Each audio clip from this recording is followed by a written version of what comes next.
Let's consider for a minute, what if everything you thought about hell and were taught about hell was wrong? Not slightly misrepresented, not a little bit exaggerated. What if the entire framework, the torment, the God with the white beard who is angry, sitting on a throne of judgment? What if we've been misled? What if God keeping the score like this was a misread, a mistranslation, misrepresentation that got baked into this idea of hell as we know it today? The place where we as Christians, Jews and Muslims and Buddhists and so on keep sending each other. What if we completely looked at hell from a different angle, not as a highway to hell, but as a highway to heal, to transform, to restore and resurrect? You see, the whole biblical story doesn't quite match here. What if the real story, the one hiding in the original Greek and Hebrew texts, the one that Jesus himself told us about, what if that story of fear and punishment is overcome by a love so wild and vast, so uncontainable that it will stop at nothing until every single lost thing is found? Now we know it's God's will that no one be left behind. Who's the winner here and who's the loser? Is it the devil or Satan, as we've been taught, or is it God? Let's find out. Sometimes I think we built a God too small now that we're so many thousands of years down the road. Do you know that not once does the word hell appear in the original Bible? Not once in the original Hebrew or Greek does the word hell appear. What you find instead are four very different words that got flattened or collapsed into one terrifying English noun by translators working centuries after Jesus walked the earth. So we've got Sheol, which is Hebrew, and that is the realm of the dead. We've got Hades, which is the Greek equivalent, really. Also not a place of torment. It's more like an unconscious waiting room for, the grave. And then we've got Tartarus, a Greek mythological concept. It appears once in the whole New Testament. Once. And then, of course, the word mostly used in the Bible is Gehenna. Now, Gehenna was a real place. It was a valley just outside of Jerusalem called the Valley of Hinnom.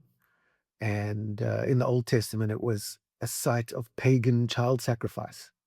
Later, it became the city's rubbish dump, where they used to burn refuse, dead animals, and sometimes the bodies of criminals. It was a symbol of disgrace and rejection, not a metaphysical destination for sinners after death.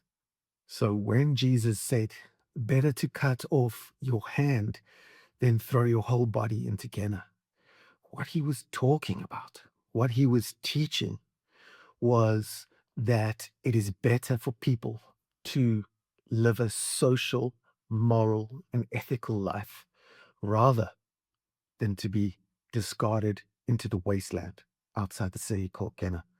You must realize that, if you weren't part of the crowd, it was a really, really big deal. And one of the worst punishments was to shun people, to cast them out of the city. It was shame like you just can't imagine.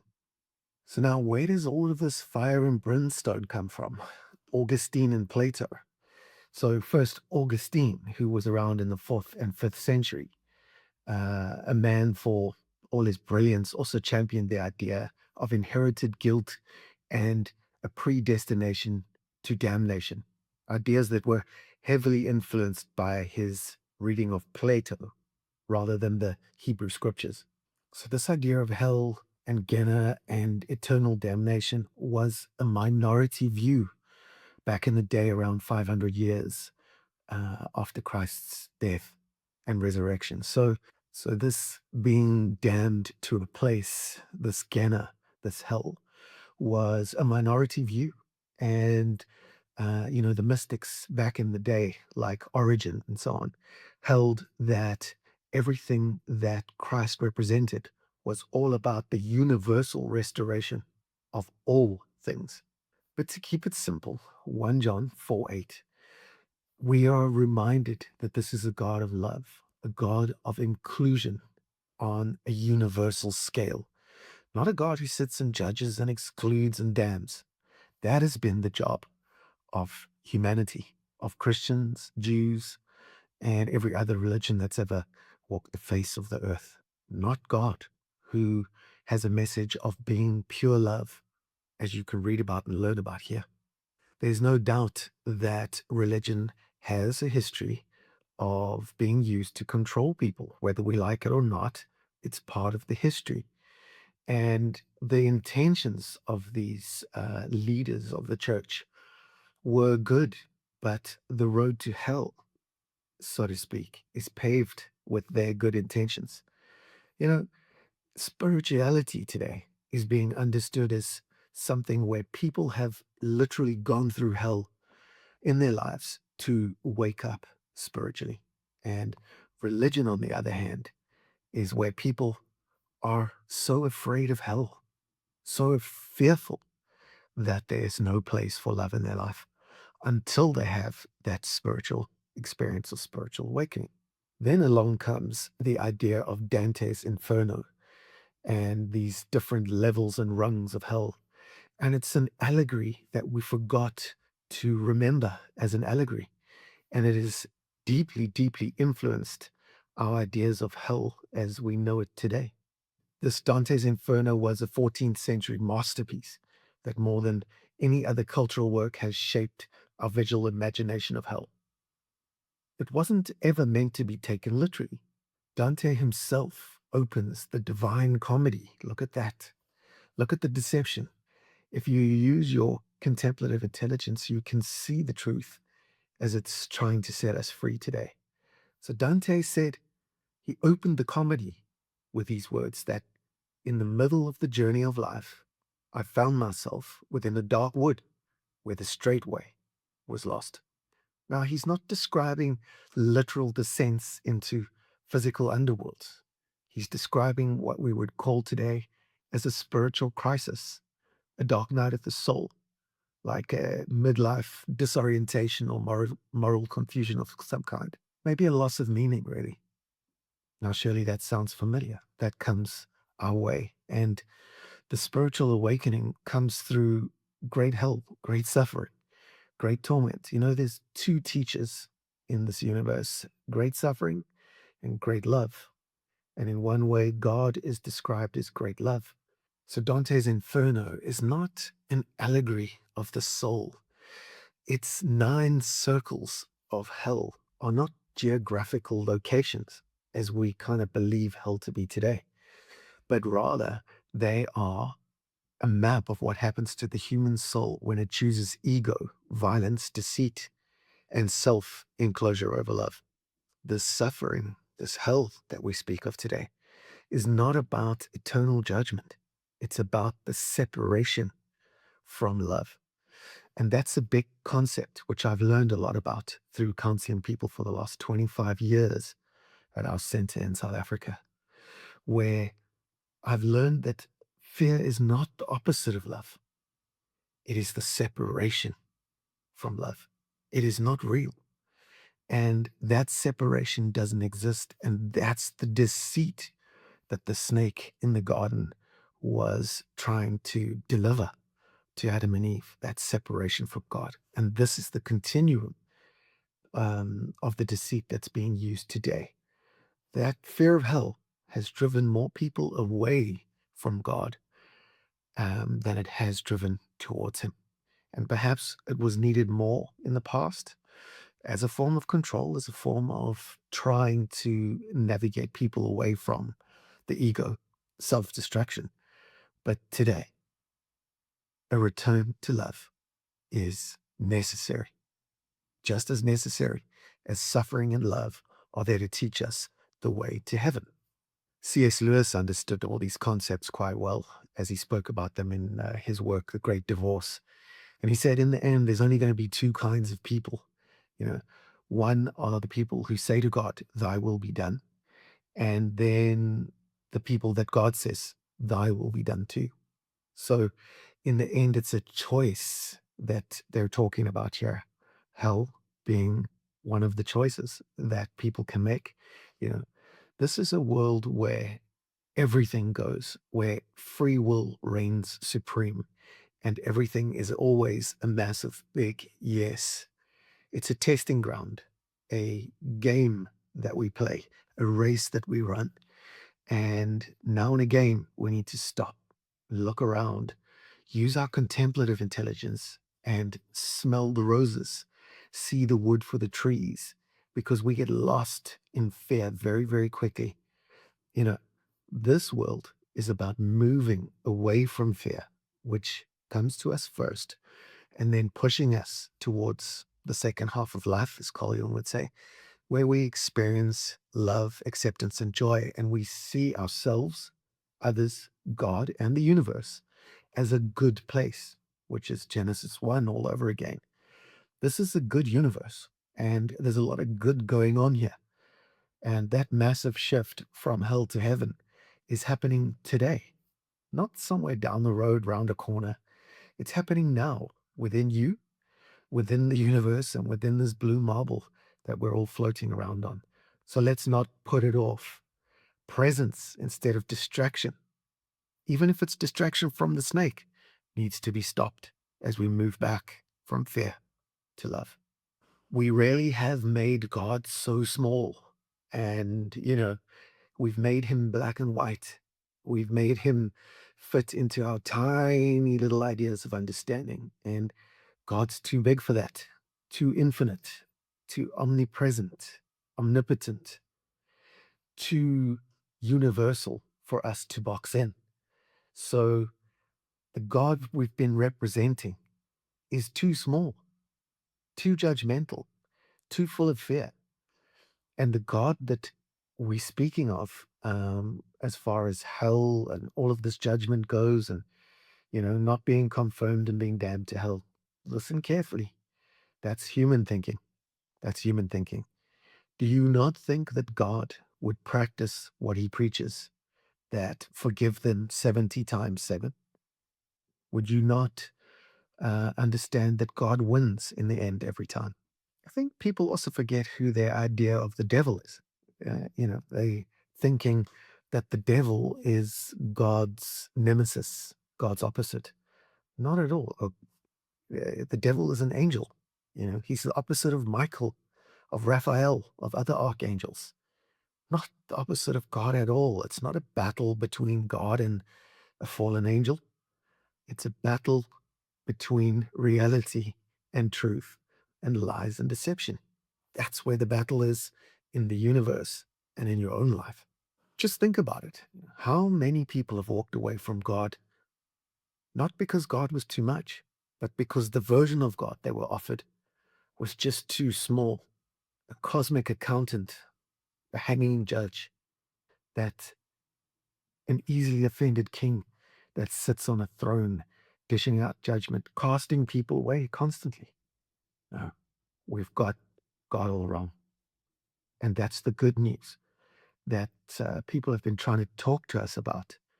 It's what Jesus actually came, sat with people and spoke about and taught. It took him 3 years. We couldn't bear the truth any longer than 3 years. It's not that he left us or abandoned us like we've been abandoned by our fathers and mothers in this life. No, we killed him. Murder. That's what we did. We became violent to remove the truth and beauty and life from our path because we couldn't bear the feeling of being so fallen, so broken, so lapsed in ethical and moral principles that we couldn't bear it. So we tried to hide it. And it's this hiding and this deceit and this nonsense that has kept us separated for all of these years. There's a massive, massive shift happening at the moment. And that is why we're doing this series on knowing God again, where we've got God all wrong. It doesn't mean we have to change one word from the Bible, one word from Christ, one word from St. Paul, who never mentioned hell once either. Not once. And hell is not even mentioned in the first five books of the Bible. Not at all. We start mentioning these places thereafter. So it's something that really, really has been central to atheists, to people of other religions, that they are not able to learn about Christianity, to come close to looking at the principles of love, beauty, truth, and goodness that the religion offers the world. It's beautiful, mystical, and so big that it wraps up the universe into a beautiful, good place. End of story. Just like God wins every time. Thy will be done. It is being done. So perfect love casts out fear. And that's why we need to cast out these misconceptions of hell that no longer serve us today. Most of us are actually taught that God will only love us when we change, when we become someone we're not. But this is where that frightened personality, persona, meaning the masks that you wear, that is not you. That is the fallen state of a person who has to wear masks in order to survive. You have to put on masks. You have to become codependent. You have to become a people pleaser at certain points, especially when you're 2 years old and you need to be fed. You have to put on these masks and become eccentric, a perfectionist, a people pleaser, and so on. But one day you get resurrected like all things and you become your authentic self. We've all heard about the higher self, the authentic self, the big me, not the small me. And that is what people are talking about when they speak about being born again, having a spiritual awakening, or becoming enlightened to the truth of who we really are. You see, God has said that he loves us, and he really, really loves us like he loves his son. And when he looks at us, he sees the authentic self, not the persona who has lost its morals, its compass, its values, and its authenticity because of how we have had to navigate the world up until the point where we give our lives to God. In other words, we give that away, take off the masks, and show our naked selves, our true selves to God. That's the person he sees with us. And, I'm reminded of it from the East. I always check everything from the West with the East. And just look at the Sanskrit word namaste, where that greeting is my soul, my authenticity, greeting and recognizing your authenticity within you. That's who God sees, and that is who we need to see in other people.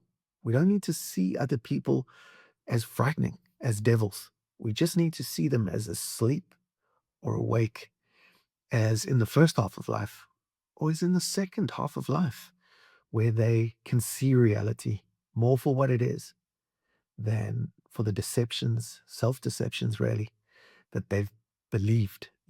William Blake, you are led to believe a lie when you see through the eye, but not through that eye behind the eye, while your soul sleeps in beams of light.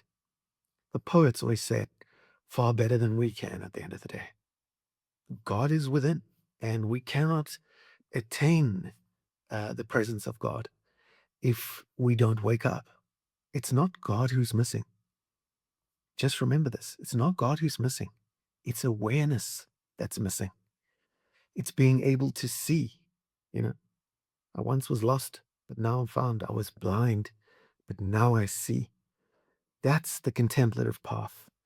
That's the path that we need to tread from fear to beautiful, beautiful, unrelenting love, which is what Jesus's every single word was about, which is what God's mission with us is about, taking us from fear, false evidence appearing real, like hell, to heaven.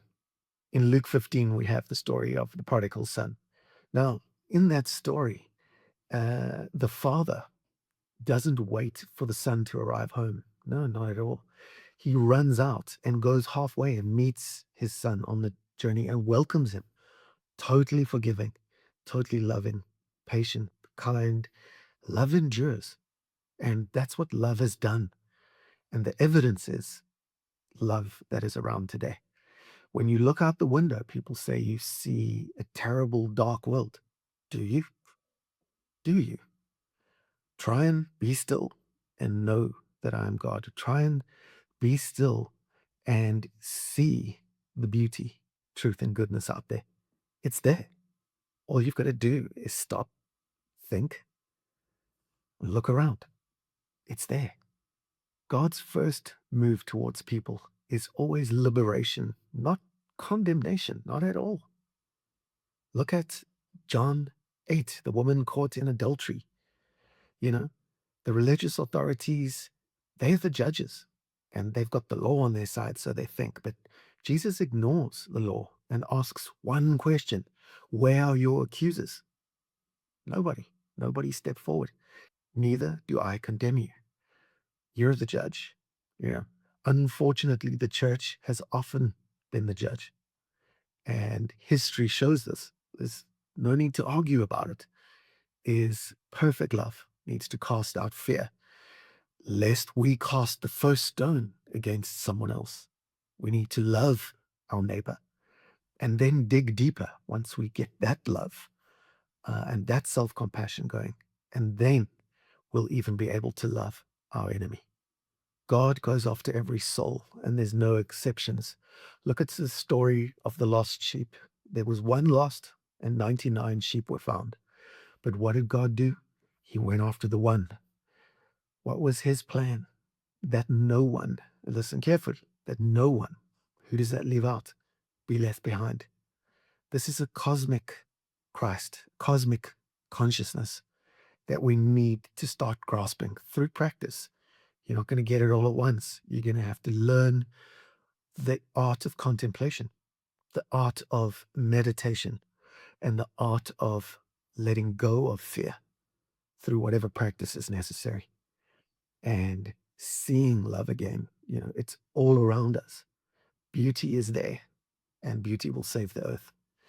Beauty, truth, and goodness are all there is, all we know, all we need to know. But we can't see it when we're seeing through the eyes attached to the frightened part of our personality. Thomas Merton, a famous teacher and mystic, taught that love is on every street corner. It's shining everywhere. And one day he had a great experience where he saw the beauty in people.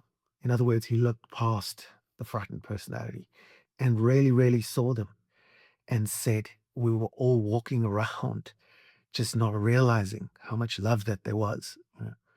He also once said that if we knew who we really were, we would fall down.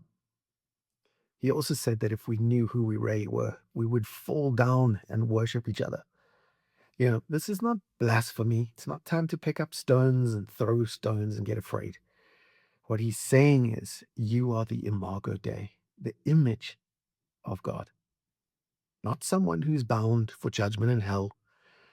Come on. Come on. God is far, far greater, far bigger than anything we can even imagine. You know, obviously bigger than the world, bigger than the universe.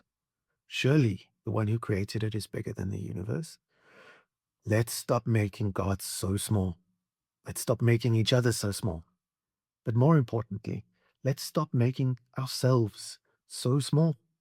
Here in South Africa, we had Nelson Mandela, who really changed the fate of a country that was destined to be war-torn again. But he said, if I don't leave my jailer behind, I'm going to take him with me. So forgiveness is essential.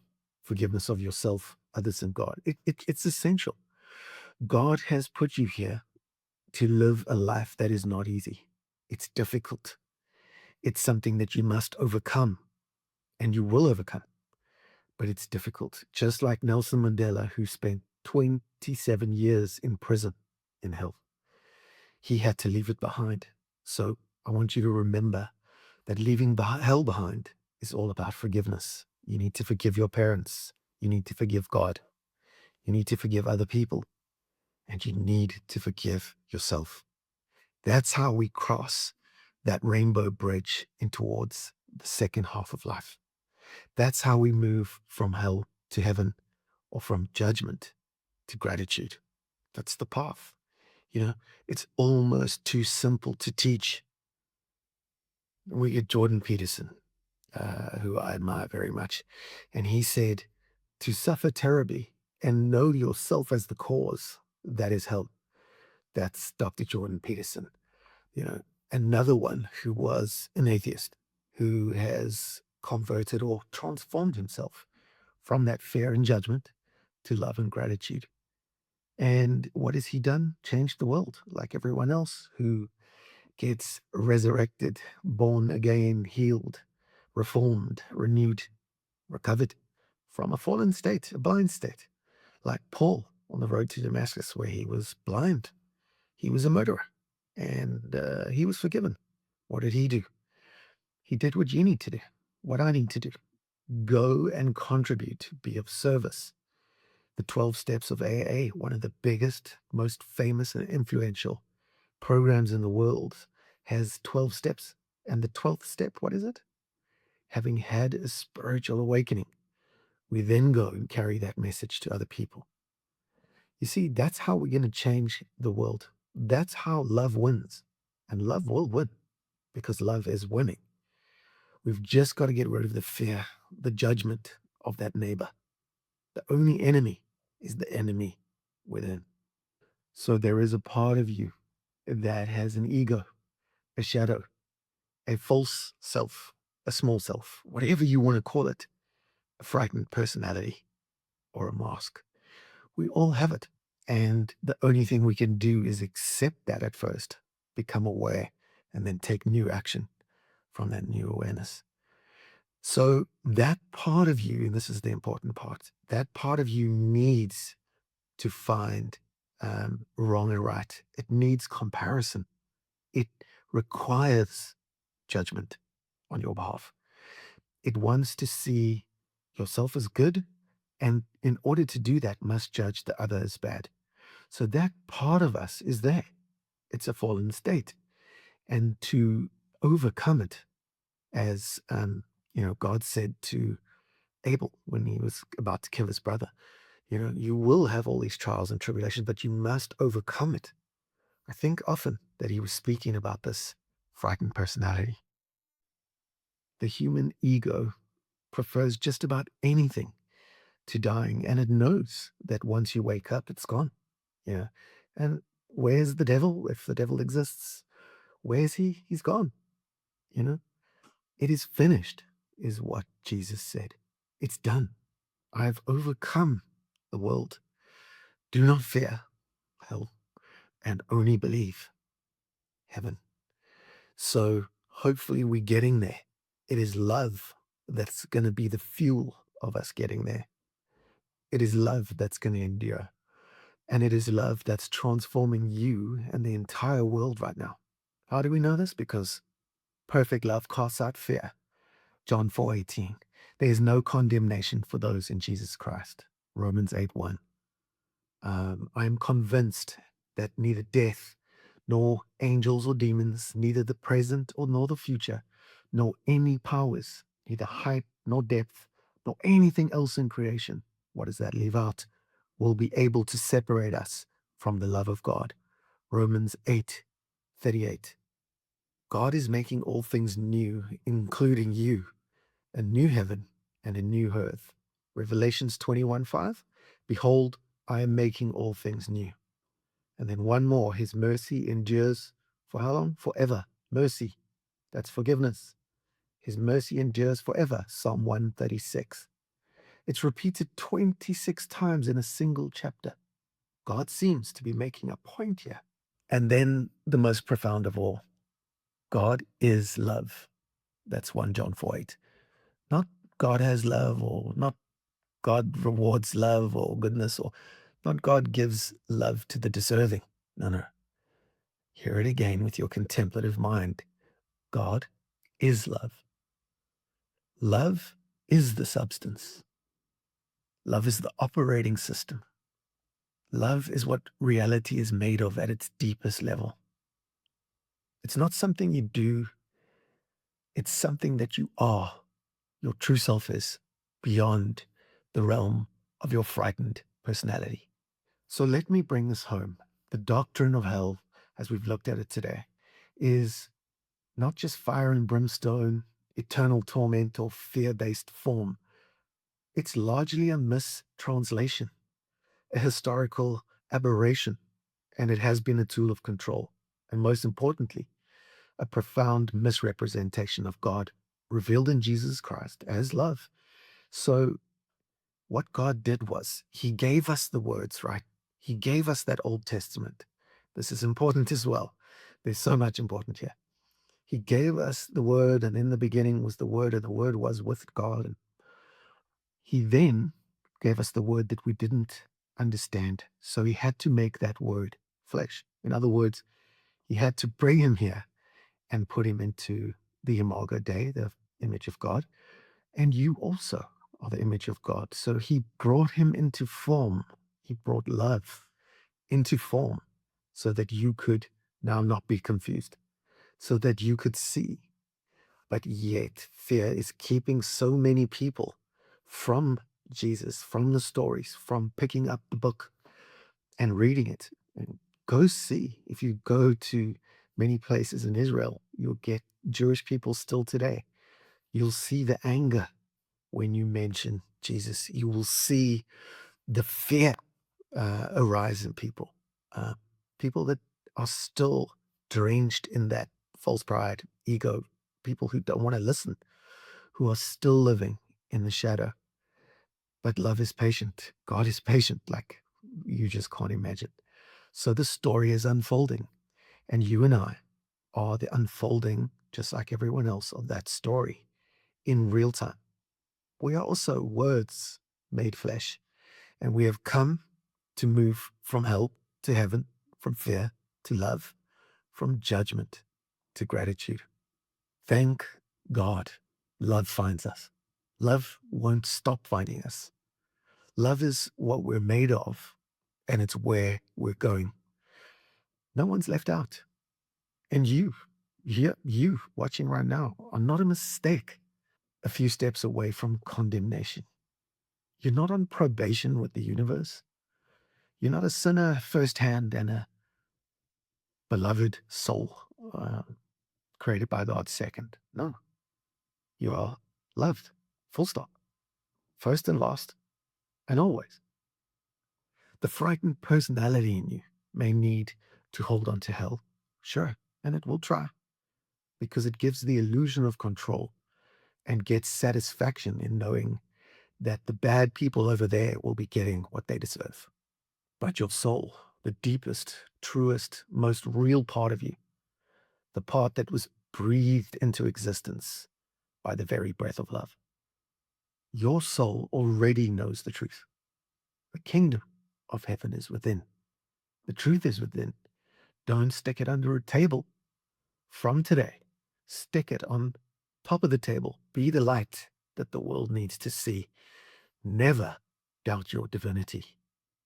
Love is the first word. Go and look it up in Genesis. Love is the last word. Go and look it up in Revelation. And everything in between the two is the journey. It's a beautiful journey. It's hard, but you will overcome it when you realize and accept that the journey is difficult, but you can transcend it by waking up, by embracing love rather than fear, by letting go of the frightened personality, the ego and the shadow, and integrating and dissolving it into the person you are becoming, because you're becoming like Christ, you're becoming like God. Because if God is love, that's where you're headed. Love is not afraid of you. Love is not condemning you, and love is not keeping a score. Everything is going to be washed away and forgotten. Look it up. it's going to be forgotten by God. He's not interested in the journey. He's interested in the beginning and especially the destination as we are being transformed by the renewal of our mind rather than being conformed by the fear that the mind clings to so readily and easily. Love is already here. It is the glue that is holding the universe together, and it'll never let go.